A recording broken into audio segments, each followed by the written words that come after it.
You can use arrays, slice, and splice methods to add and remove elements in the middle of the array.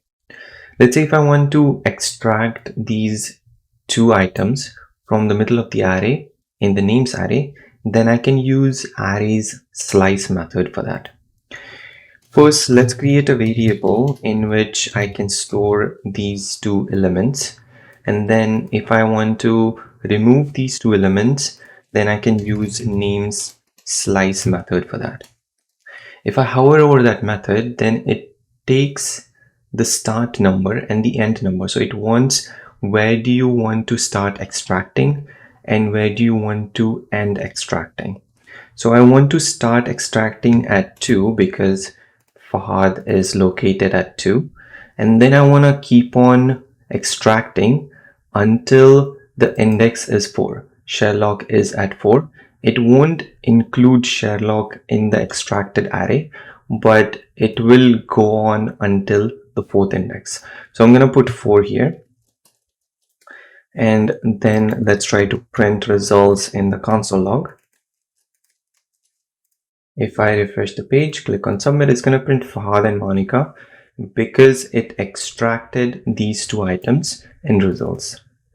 If I change this to 5, then it's going to keep on extracting until the 5th element. And then if I refresh the page, it's going to print Fahad, Monica, and Sherlock in my results array. So this is how you can use slice to extract elements from an existing array. You can use splice to add and remove elements, and that changes the original array. Names does not get changed whenever I call slice. Slice returns a extracted array in my results, but if I use splice, then it changes the original array. Let's try to do that. For that, I'm gonna say names.splice, and here I'm gonna check out its second overload. Here it's asking the start number and the delete count, and then we can pass items in it to add. So if I want to remove these two items and add different 3 items, I would like to start deleting at 2. I want to delete 2 items, and the items that I want to insert in my existing array are Bill, Steve, and Satya. Now it will return these 2 items and add these 3 items in my array. Let's try to print names in my console log. If I refresh the page, click on submit, it's going to remove Fahad and Monica from the array and then add Bill, Steve, and Satya at those locations.